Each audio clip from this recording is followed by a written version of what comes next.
We have gone through the what I would call the little general elections this past week. So heated were the elections, you wouldn't have believed it was a mere 7 by-elections. Actually 5 ward elections for MCA and 2 parliamentary by-elections. It looked like a general elections. So today we are going to talk about what transpired this week in terms of those elections, what we can learn from them. We'll be addressing 2 questions. 1, is UDA a paper tiger, or is it an upcoming serious liar? Second question will be, Mudavadi and Wetangula have won their seats in Matungu and Kabuchai, respectively, in Western Kenya. Does that confirm them as the kingpins? Does that mean the face of Kenya coalition between Mudavadi, Wetangula, Gideon Moe, and Kalonzo Musyoka, does it confirm that it's a serious outfit? Is Mudavadi the undisputed king by dint of these elections?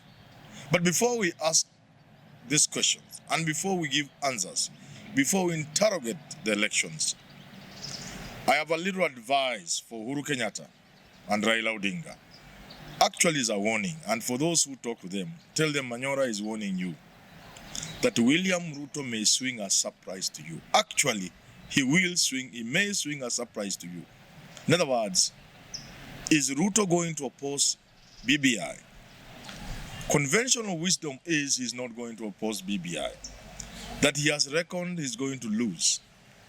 But on second thoughts, upon deeper reflection and thinking, I am getting convinced that Ruto could swing a surprise a couple of weeks before the real referendum date. 3 weeks or so before the referendum date, he could come out in the open, lead his troops, and oppose BBI. It could spell doom to Uhuru Kenyatta and Raila Odinga. The timing, he could depend on something. Something little would have happened, and he would use that as an excuse to launch a no campaign. Don't say there will be no time. It will be a serious onslaught. The question you want to ask yourself, has Ruto given up on BBI? The answer is no. He's still criticizing BBI. He's still talking about the multiple choice questions. He's still talking about the timing, which is wrong. He's still talking about BBI as an opportunity for wakubwa kugawanya vyeo. He's still asking Parliament to save Kenyans. He's still talking about a bloated Parliament, and his lieutenant, his people are still attacking BBI. Be warned. Be warned. In fact, you can take this to the bank, that Ruto may oppose BBI officially a couple of weeks before the election, before the vote is taken. Take it to the bank. Unfortunately, you may not get a bank in this country, because the banks we have in this country, almost all of them without exception, really are not banks. They are mercenaries. They exploit Kenyans. They make abnormal profits. No bank operating in this country will operate like the way it's operating anywhere else in the world, least of all in the developed world. They fleece Kenyans. That will be something for another day. So let's talk about UDA. Is UDA paper tiger? It won only one MCA slot, the hotly contested London ward, London, very interesting name, in Nakuru, where there was so much violence, so much negative energy from Kenyans. And I wonder, what are we doing as a people? Whenever we have violence, whenever our leaders are engaged in criminal activities, if we arrest them, it is cosmetic. When they appear in court, they are not taken to industrial area remand prison where other Kenyans are taken. They are taken to beautiful police stations.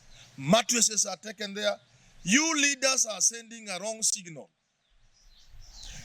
I see a man out on bond who has been accused and sentenced of robbing Kenyans. He's on the campaign trail. He doesn't even have the decency to keep quiet.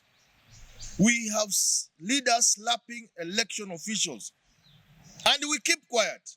Kenyans are watching. You leaders are telling ordinary Kenyans that this Kenya is for you and not them. Be careful. Leaders in this country, you are courting a revolution. Don't think Kenyans are fools. They give you space, but a time will come they will give you no space. So if people slap election officials, if people are engaged in outright criminal activities and Kenyans are watching and nothing is done to them, either they are not arrested, and when they are arrested, they are given VIP treatment. You are courting trouble for this country. You, our leaders. Anyway, UDA got one. The question I want to ask myself, does that mean it's a useless party? The answer is no.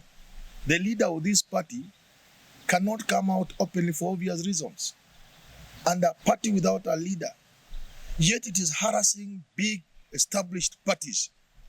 That must warn you that you are not safe. Let's go to Western Kenya. Mudavadi wins. And he says because he has won in Matungu, he is now the undisputed leader. Mudavadi now and these people say they have locked ODM out. That Ruto has been shown that lawyers are not for sale. Come on. Let me give you an example. In 1988, during the Mlolongo, my father led a team of people, my late father, God rest Mzemoja's soul in eternal peace. After the voting, the Mlolongo, the queue, he led people singing, celebrating. Some candidate he was supporting had won. Like many other places in this country, our constituency is almost split into two, East and West. The people of West who are celebrating their candidate had won. But look here, the candidate who had lost from East had about 40% of the votes. Their candidate from West had about 60 or 70 thereabout. I asked my father, how could you be celebrating? You are supposed to be mourning. You are supposed to be crying. Because as this candidate gets like 70 votes here, and your candidate gets about 150, 120, whatever, I can't remember the details. 88 is quite a way back. How many votes is your candidate getting Uko East? So if Ruto can manage 5,000 votes, 4,000 votes, with your candidate winning with 15,000, if ODM can get 10,000 votes, so that between UDA and ODM, they have more votes than your candidate got, would you be celebrating? Will you be celebrating? The answer is no, you wouldn't be celebrating. If in Kabuchai the guy wins with about 18,000 and the UDA gets about 4,000, would Wetangula be celebrating? I would ask Wetangula one question. If you fielded a Ford Kenya candidate in Elgeyo Marakwet, would you get even 500 votes? If ANC fielded a candidate in Siaya, would he get 100 votes, 200 votes, even 5, 0? Then how would you be celebrating? Those figures tell you, you don't even control a half of your area. And therefore, there's no way you can convince me that you have locked out Raila. And that also now brings me to your coalition. I saw you as a coalition celebrating. How would you be celebrating? You are fighting for survival in your own zone. You cannot be celebrating. You are not king in your area. Finally, Uhuru Kenyatta and your people, let me tell you today openly, any of these guys cannot beat William Ruto. They can't. Not Gideon Moy. He's a good guy for tomorrow, not today. Not Musalia Mudavadi. My neighbor, if he won, maybe I could even be a CS, if he's a good man. I will have bragging rights that he comes from my place, but he will not beat Ruto. Kalonzo Musyoka will not beat Ruto. In fact, let me tell you, Ruto will have these guys for breakfast. It's a fact. Any of these guys fielded against William Ruto, Ruto will take a holiday to come back to be crowned the President of the Republic of Kenya. For now, you are only fighting chances, Raila Amolo Odinga. When I say this, you think I support Raila. I'm saying because it's the reality. There is no way any of these guys today, even if they are supported by Raila, there's no way they can beat William Ruto. Forget about it.